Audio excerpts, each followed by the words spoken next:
ইদানিং দেখছি আমার মনের কথা আর কেউ বুঝুক আর না বুঝুক, আমার বাসার কাজের খালা সব কিছু বুঝে ফেলে। আসসালামু আলাইকুম, কেমন আছেন সবাই? আশা করছি সবাই অনেক বেশি ভালো আছেন। তো এই তো ছুটির দিন সকালবেলা বাইরে থেকে নাস্তা নিয়ে আসা হয়েছিল, বাইরে থেকে নাস্তা নিয়ে এসে খেলাম সবাই। তারপর দুপুরের আয়োজনে চলে গেলাম।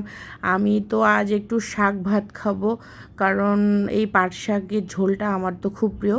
এই গরমকালে আমি যখন তখন এটা খেয়ে ফেলি। তারপর তো এই তো চলে আসলাম মূল রান্নায়, মানে ওগুলো আমার রান্না ছিল, আমি খাবো। এই তো বাচ্চাদের জন্য একটু পোলাও করলাম। পোলাওটা ঝরঝরে হয়েছিল না? দেখেছেন তো না? জানাবেন তো কেমন হয়েছে। তারপরেই তো একটু বেগুন মানে কেটে ভেজে নেব।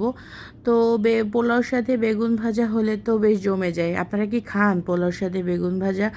আমাদের তো বেগুন ভাজা, আলু ভাজা এগুলো না হলে চলেই না। আলুও কিন্তু অনেক চিকন করে কেটে নিয়েছি, দেখেছেন তো?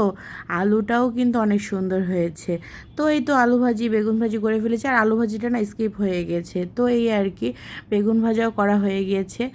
কি দেখতে পুরা পুরা লাগছে, কিন্তু না, টেস্ট একই রকম ছিল। তো যাই হোক, এই তো বিকেলবেলা এখন বাচ্চাদের মানে খেতে খেতে না আসলে আজ বিকেলই হয়ে গেছে। তো আর হচ্ছে শুরুতে আমি যেটা বলছিলাম, যে যেই দিনই মনে করি ছুটির দিনটাতে যে আজকে একটু রেস্ট নেবো, খালার কাছে একটা দুটা কাজ আর একটু বেশি মানে এগিয়ে নিয়ে একটু আরামে থাকবো, সেই দিনেই উনি আসেন না। তাহলে বলেন কি একটা অবস্থা। তো এই আর কি, এখন খাওয়া দাওয়া করে সবাই ভালো থাকবেন, টাটা।